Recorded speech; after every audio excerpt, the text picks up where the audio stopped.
Hey, good morning, everybody. Good to see you. Sean here from Voice from the Dirt Road. Looking forward to having a great conversation with you this morning. We have in my opinion, we have an excellent show for you.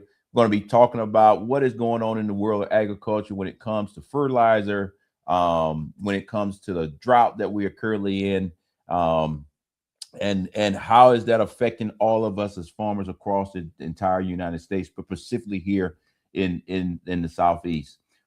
With that, before we actually get started into that, let me kind of walk us through the stool so that if we got new viewers, they understand what this show is all about.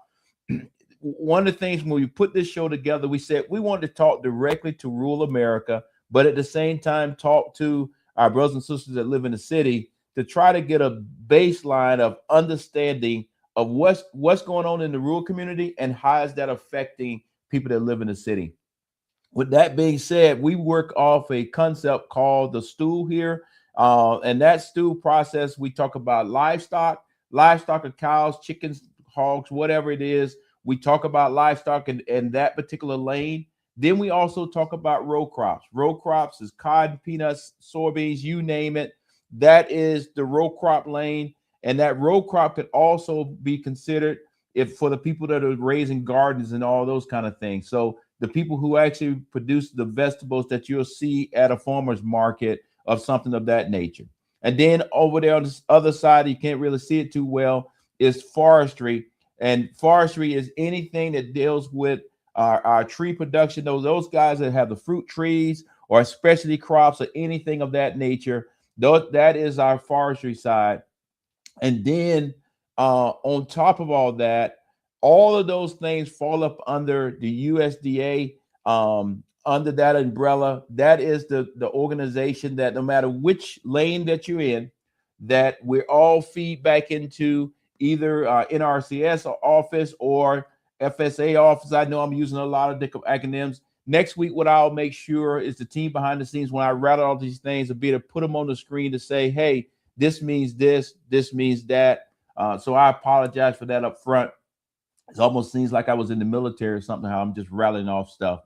But at the end of the day, the USDA is the one that gives us an umbrella that helps us, give us guidance, but also gives us money to help put crops in the ground, or if we're in a crisis, to keep us going into the next step. And right now, you're going to see in this week's show that all of us are hurting, even if we don't want to admit it. We're all hurting across the board based on some things that are happening overseas, and kind of go from there. But the last piece I just wanted to mention as you look at that stool is the farm bill. Still, as of right now, as we speak, the farm bill has not made it through Congress. There's a lot of talk about it. Portions of it was addressed during the big beautiful bill.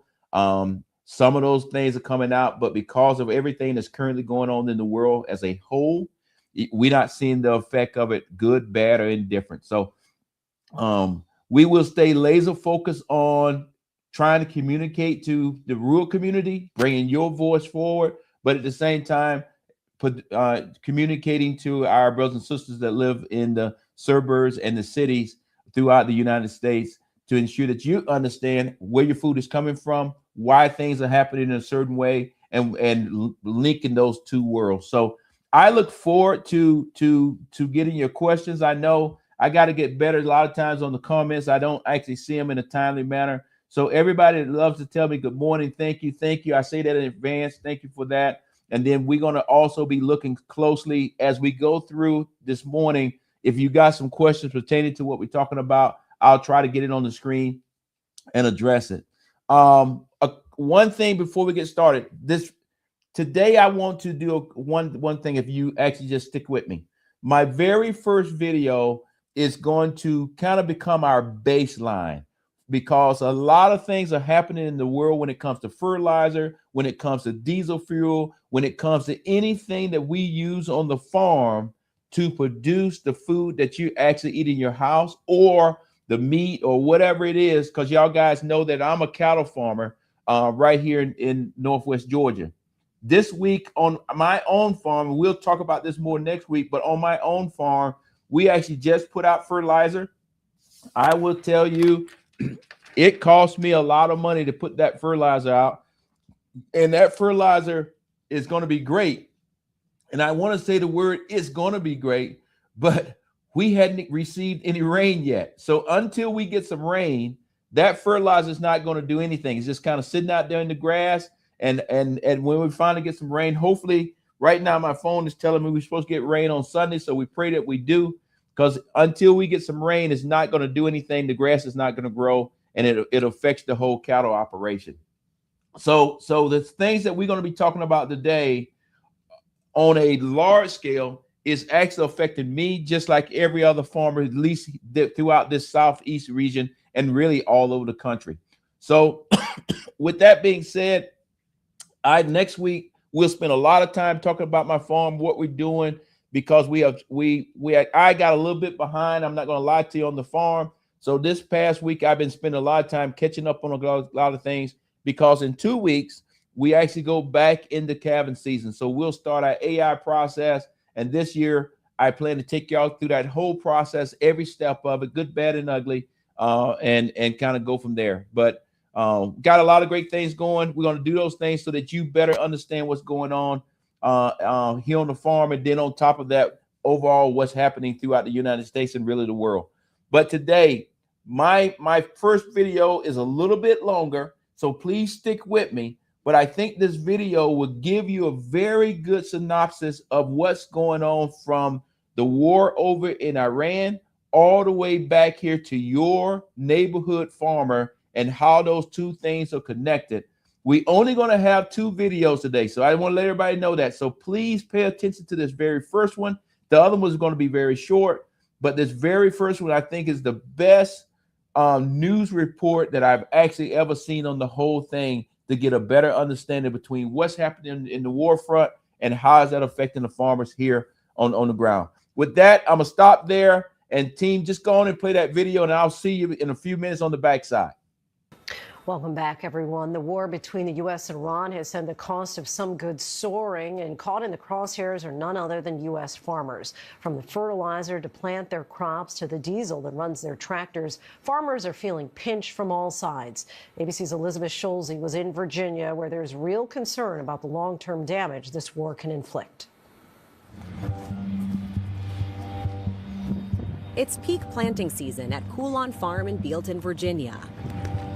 4th-generation farmer Ben Smith and his father Ken are now applying fertilizer for their crops, including soybeans and corn. You can underspray, but you can't overspray. Farmers prepare for all sorts of contingencies, but not necessarily war. We didn't see this one coming. We weren't prepared. The crops they're getting ready to plant will be used to feed their herd of dairy cows. How much milk comes out of this farm every day? About 10,000 gallons leave this farm a day. 10,000 gallons of milk every single day. We watched as a fuel truck filled up the farm's diesel tank. It happens 3 times a week here during planting season. With his trucks and tractors all running on diesel, Ben says they're going through about 3,000 gallons a week. We were paying roughly $3.50. Now we're at about $5.50, so it's increased $2 a gallon. $2 just in 6 weeks. That's about right. It's a pretty big increase in a short amount of time. A pretty steep increase in a very short amount of time. They left me scrambling trying to find some additional storage tanks so that I could try to buy up as much as I could now before it continues to track up. According to Gas Buddy, diesel prices are up nearly 50% since the start of the Iran war. Ben says he's paying an extra $80,000 in fuel this spring compared to last year, plus $35,000 more in fertilizer. So you're talking more than $100,000 in extra costs because of what we're seeing with the supply chain and the war. That's right. About 1/5 of the world's oil and 1/3 of global fertilizer supplies typically flow through the Strait of Hormuz. And with the strait effectively closed since the start of the Iran war more than 6 weeks ago, farmers across the U.S. are grappling with an historic supply shock that's sending costs soaring here at home. Why are they seeing higher prices for fertilizer when this fertilizer isn't even necessarily coming from through the Strait of Hormuz or other countries in the Middle East? So a lot of it is just such a global market that no matter where it's coming from, it's affected. Britton Green is the director of agronomy at a co-op that supplies fertilizer to Ben's farm and others in the Virginia area. So these two cars here are potash. They come out of Canada. Canada. And the two we're looking at here are urea, and that originally came from Russia. He shows us what urea, a nitrogen-based fertilizer, looks like up close. Kind of looks like snow. It does. Like little pellets. Yep, about $90,000. Each rail car is $90,000 worth of product. Yes. And what would it have been? About $50,000. So 2 months ago. Each load, the price of a load went from $50,000 to $90,000. President Trump is taking note in a post writing, "I'm watching fertilizer prices closely during our fight for freedom in Iran.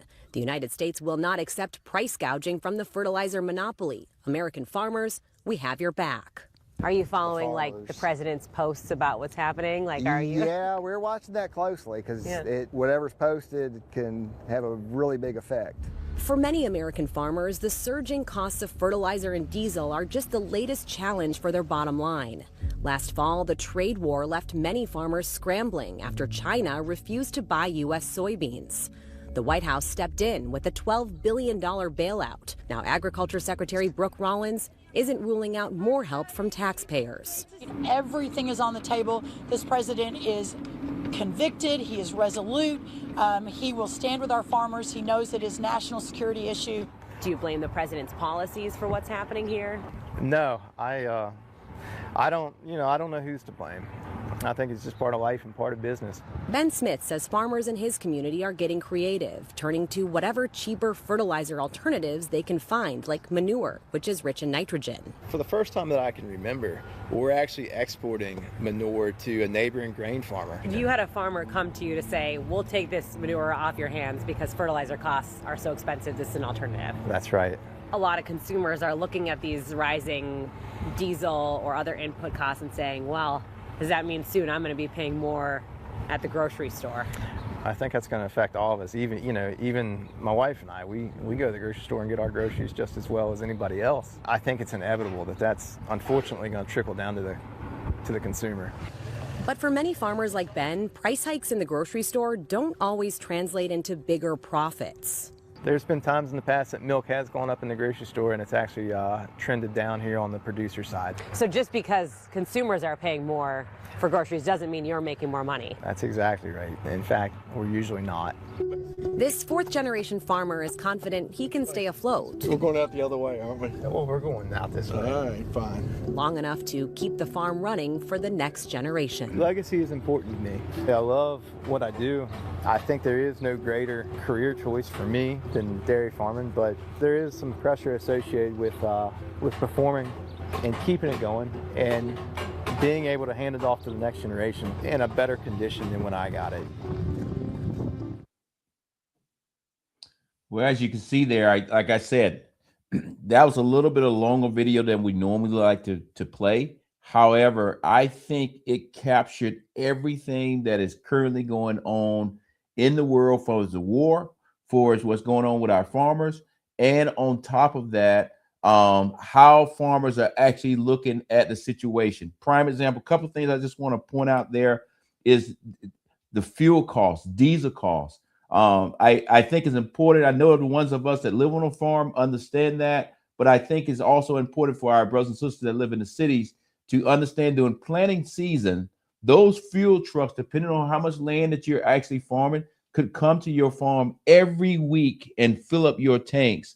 So that could turn into a very high cost. Like that gentleman said, roughly about $100,000 over and over and over. And if you're not sure where you're going to sell that crop, then you're going to have some problems on the back end. And in his case, he's a dairy farmer, so it's obviously he is on the milk side of it. But in addition to that, I thought was also significant. Like I mentioned to you this week, I actually put fertilizer out on my own farm. Originally, I was going to put chicken manure out. Come to find out that because the supply and demand, chicken manure has actually went high. And because my pH level at my farm for my soil is very good, is 6.3 6.5. I know we'll get into all of that next week, but because of that, I could actually get a cheaper rate for commercial fertilizer. So I went on and locked it in. I paid that day because if I didn't pay that particular day, the price would have kept going up.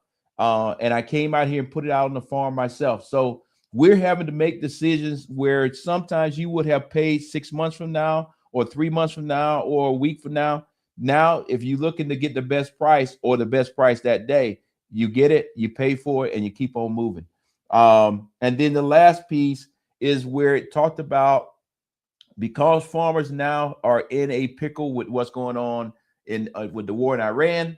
The farmers are still in a pickle with going on with China. Are they going to continue to buy our products or not? Fuel costs, all those kind of things. It may be more payouts that are coming from the USDA, which is Secretary Rollins. She did not rule that out. And the unfortunate piece is, I believe some of these things are going to make some of our farmers get in a situation where we're going to be going into bankruptcy. And that is my greater concern, is that if we don't watch it and get things timed out and get things resolved, and sooner or later, some of our farmers that are a little bit less fortunate or cannot bridge that gap is going to actually end up going bankrupt, and then their land going to be up for sale. And the question is, does it stay as farmland, or does it turn into a very nice housing community where they name the roads after farms and stuff? So with that, we still got a lot more to go. Like I said, I just wanted to give you a baseline of currently what's going on. And what I'm speaking on here is actually affecting me as a farmer myself, because like I said, we just put that fertilizer out. As of right now, it's been out sitting out there for about 5 days. No rain. When I look at my phone here, it says potentially I got a chance to have rain on Sunday. We hope and pray that we do get some rain, because we need it. And I'm going to talk more about the drought on the other end of that. But let me go back to, I think everybody knows John Boyd. John Boyd is represents African American farmers. I don't remember the exact title. But he is that voice, and he's usually on a news station that I have been seen on News Nation. Usually when I'm on that particular station, I'm talking about the war as a retired general officer. Sorry about bringing that word into it, but John was just on there with a person that I usually talk to on a weekly basis about what's going on in Iran, and I thought it'd be very significant to hear his point of view as we move forward, because every farmer is not at the same level. And what I mean by that, some farmers try to do this directly out of their own pocket. Some farmers take out big loans. Some farmers do it all kind of different ways. But if you don't watch it and you get yourself over the barrel, you could be bankrupt in this business in a hurry. So with that, let's see what John had to tell Murky on that show. I think it was just yesterday. I'm now joined by John Boyd Jr., a fourth-generation farmer and founder of the National Black Farmers Association. John, good morning to you, sir, and thank you for your time. I love the hat, by the way. Thank you, sir. Thank you for having me. You have sounded the alarm that farmers are being pushed to the brink. Just for starters, what have the past 6 or 7 weeks at war been like for your farm? Well, I'm one of them struggling farmers that don't have fertilizer. And the rise in cost, local dealers are saying, hey, we can't get enough fertilizer in for farmers. That's the first thing. And the second thing, farmers can't afford it. You know, the increase that you spoke about, that 30% increase for America's farmers for fertilizer, that equates to about $140 per metric ton. And for the good fertilizer that has a lot of strength, that equals to about $200 a metric ton increase. And that equates to $100,000 for the average farmer in this country. You know, today we have 200 farmers in foreclosure that received foreclosure letters from USDA. I hope someone asked the secretary about that during today's hearing. And what they could do is issue a complete farm moratorium on direct loans, guaranteed loans. Farmers should not be losing their farms while we experiencing this man-made disaster that we're having right now. Yeah, it's frightening. You know, this is your bread and butter. I'm also curious, what does all that mean for crops and consumers this year? How much more will we be paying for everything, and will we see a shortage of those crops in the grocery stores? Both. You're going to see the shortage of those commodities that show up that we use every year, you know, that we take for granted, that we produce in abundance, you know, corn, wheat, soybeans, rice, and cotton, all these things that we've done every year that's quietly went under the radar screen in abundance is going to be in shortage because fertilizer is the first step in the process, and people is planting season right now. And the first step is to apply fertilizer to your fields. And as I sit here, I haven't done it either. So I'm hopeful to hear that the secretary will have some sort of immediate relief for America's farmers to get farmers like myself fertilizer. That's the first thing. Yeah. So we have to have fertilizer, and the American consumer is going to pay the high cost in the coming months in local grocery stores. So the American people are going to pay for this as well. Yeah, I mean, that fertilizer is the backbone of even getting a yield for the season or for the year, yes. Anything. I mean, are you able to turn a profit this season, or are you already farming in the red right now? I'm farming in the red. I'm one of those numbers that you spoke about. You know, 95% of America's farmers are saying that they're doing worse than last year this time, and many cannot afford the high input costs. We haven't even talked about the price of diesel fuel. Diesel fuel is $6 in my local township for off-road diesel fuel. That's the stuff that farmers use. $6 a gallon, and my tractor holds 100 gallons of diesel fuel. So every time I fill up, that's $600 that I wasn't, that I simply didn't have in the budget, people. And, yeah. Farmers need help. And the people that are watching this, we shouldn't let 200 farmers go to the auction block when there's foundations that can help. And these agriculture companies that made billions of dollars off America's farmers. It's time to give back. Yeah. You can't just sit there and wait for the government to say they're going to do something in coming months. So we have American companies that can assist America's farmers right now, and they should open up their purse strings and help us too. I mean, the prices that you're paying for everything, just exorbitant. Quickly, with just a few seconds left, I mean, do you have a plan B in place? How much longer can you hold on here and keep doing business in the red? Well, not very long, and that's why you're seeing the drastic increase in farm foreclosures. You know, I said earlier that farmers are receiving loan acceleration letters from USDA, and they've been denied loan servicing. So these are things right now that this administration can do to stop. Farmers should not be receiving farm foreclosure notice when we didn't cause this problem. You know, we didn't start the war. We didn't put the tariffs in place, but we're paying the price for it. And that's what we're saying. These are things that can be fixed administratively, and they should happen. Every time I watch your show, the president says, the price of oil goes up, they make money. Well, who is they? Because America's farmers. Because it's not the farmers right now. Yeah. No, it's not the farmers right now. Well, John, I think I speak for all of us in saying thank you for the work you do and continuing to do it right now while times are hard. I can't imagine. Please keep us posted, and I would love to have you back on, sir. And I would like to say thank you to News Nation for staying on top of this very, very important story when many other networks haven't covered this closely. So thank you to you guys for staying on top of this very, very important story. Yeah, we'll keep the spotlight on it. That is our pledge to everybody watching right now. John Boyd Jr., appreciate your time, sir. Have a wonderful Thursday. Well, as y'all guys can see, John, I'm still working hard to get John on our show. I think that'll be a great discussion for all our farmers, but specifically for our minority farmers, to make sure that we get that voice out there. But a couple of things that he mentioned that I just want to follow back up on. 200 farmers as of this week have already received foreclosure letters from the USDA. That doesn't mean they're going to be foreclosed on. That just simply says, look, if you don't bring some money up here, get some money up here, I'm not sure you're going to be able to get an operating loan, or you're going to be able to farm next year. And maybe some other farmer may end up buying your farm. But right now, money's tight across the board.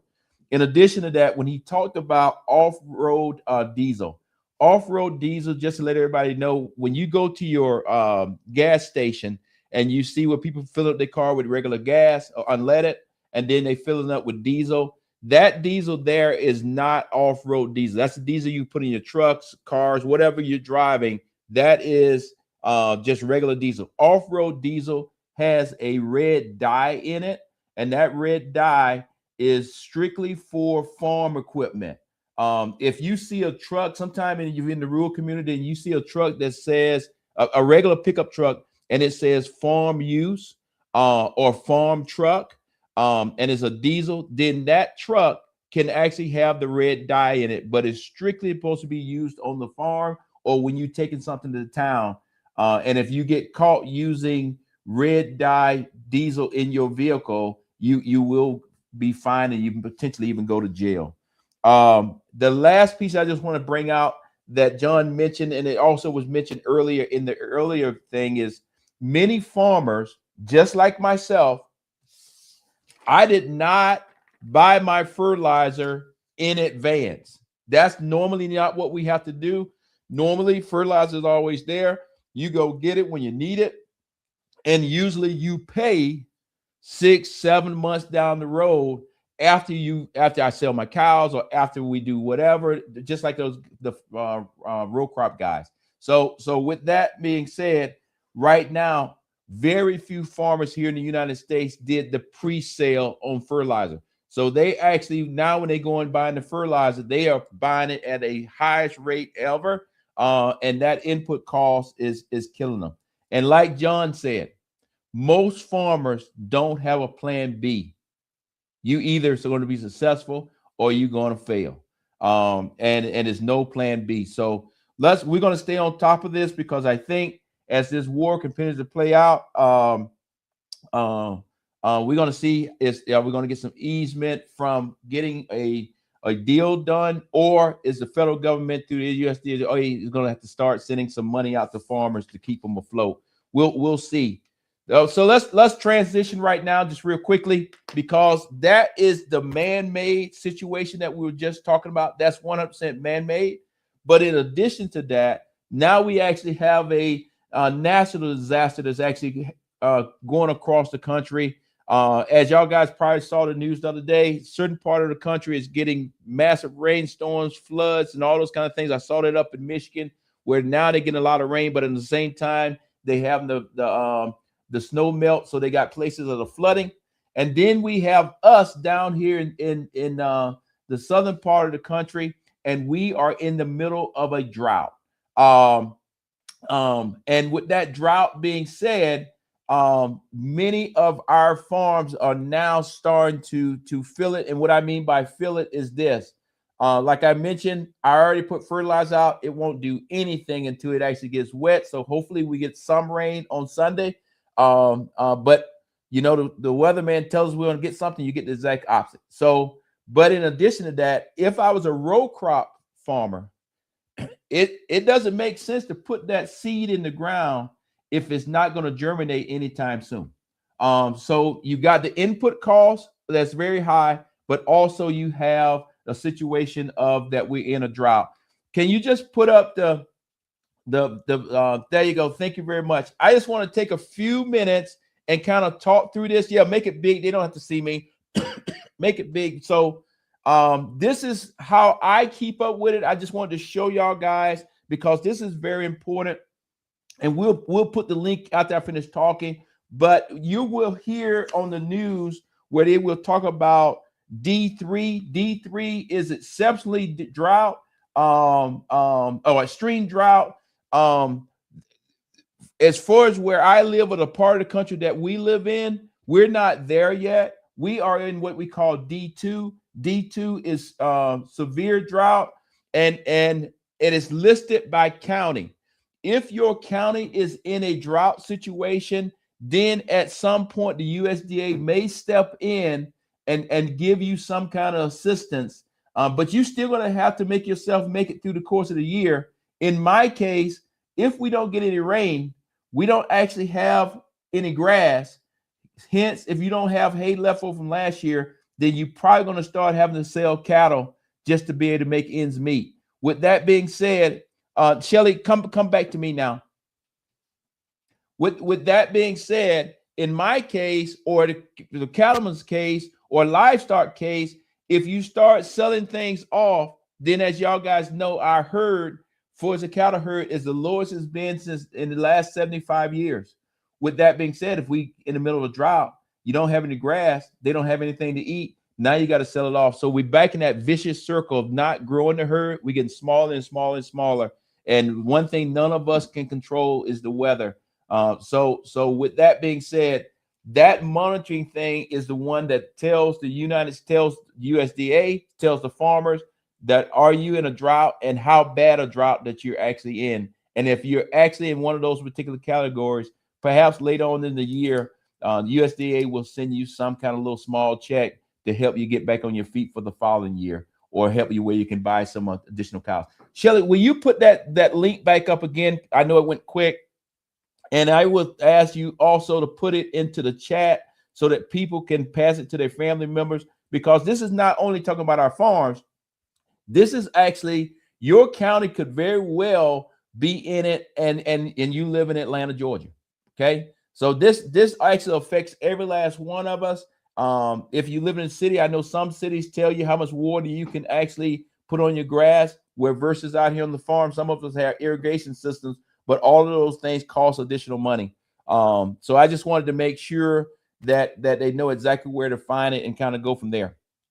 But the key thing is, if we don't get rain here very soon, at least in southeast United States, because that's the area that I live in, or specifically we live right here in Georgia. If we don't get some rain, you're going to start seeing, at least the cattle farmers, we're going to start having to feed hay again, or we're going to start having to sell off some of our cows, because if you don't have the grass, yeah, you can't feed them, and you won't be able to increase your herd. So with that, today's show, I tried to give you a baseline. We will follow back up next week, where I will specifically take the time to talk about what we're doing here on my farm. I'll talk about the whole how we went and got the fertilizer. I'll walk you through how you get it, how I bring it to the farm, how we put it out, all of that, so that you get to see behind the scenes. And then in the future, because I think here in less than 2 weeks, we will start our AI process. AI stands for artificial insemination. We'll start getting our cows pregnant. And I plan to take you through that entire process so that you can see it, at least what I can show on YouTube. And then I have already coordinated with my bull guy. We call it a cleanup bull. And that cleanup bull is already scheduled to come to my farm on the 2nd of May.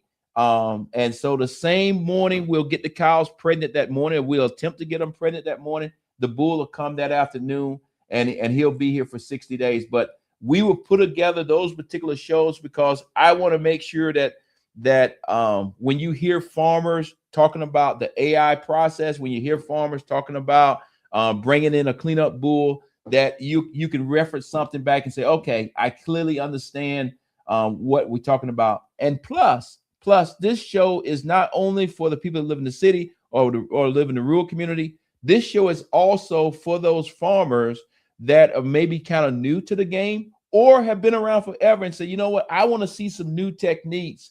So Sean, thank you for showing us that, because here on our farm, or here on my farm, we're doing most of the new things that you see at the universities right now. And in future years, this farm will turn into a place where if other farmers or other people are interested in learning how to do farming or cattle production at a very, very high level, then they'll be able to come here and we'll see how we do it. So, and I think y'all guys have seen here on my farm that we rotate our cows around, and now we have that complete system done. So we got a lot of things we can show you, but that is my ultimate goal, is to make this a thing that when you look at the show, it gives you some information, but you can look at some of the other shows on YouTube and look at it step by step, and you can apply that to your own farm or take pieces of it and apply it to your own farm. Hey, I always do this at the end of the show, because as you notice, it is extreme pressure on farmers. John Boyd said it. Right now, it's over 200 farmers that are potentially going into foreclosure. In addition to that, I think that number is at 2122 for Georgia, and I think that number is going to go even higher. So the pressure's on our farmers. So I always love to end our show this way by saying, look, you may have pressure, it may be tough, all those kind of things, but do not make a short-term decision for just a problem that we can get solved for you. So with that, I always say this. Y'all guys know I'm a veteran. You know that on the veteran side of the house right now, we roughly got 22 veterans that decide to make a decision to commit suicide, and that's 22 too many. And we need to make sure that we get out there in front of this situation with our farmers, because many of our farmers live in the rural community and they don't have any mental health services. So because we don't have those mental health services, please, family members, the farmers, whatever you're going through, just call this number right here, 988. Call that. Somebody get on the phone with you and talk to you. And I assure you that you make it to the next day, the sun will still come up and it'll be okay, because if you listen to all of these farmers, they always talk about they're the next generation. They don't want to lose it and all those kind of things. So those are little hidden words that farmers are saying, yep, there's a lot of pressure out here. And we want to make sure that our farmers still are in the game. So please, if you're struggling today, call that 988 and those guys will be able to help you and get you on to the next day, and it'll be just fine. So, hey, guys, I know today has been I don't want to say it was a long show, but I think it's a show that gives us a great baseline. I think it's a show that somebody will be able to look back at over this week and say, hey, now I better understand what's going on in the world of agriculture. I saw it now from a minority farmer point of view, and how it's affecting them. And then on top of that, you got a chance to look at a little bit of stuff of what's going on with the drought. And so if you go outside and say, man, the weather's great, sometimes you might need to say the weather's great when it's raining too. So with that, hey, my cup is empty. Thank y'all guys. Have a great day.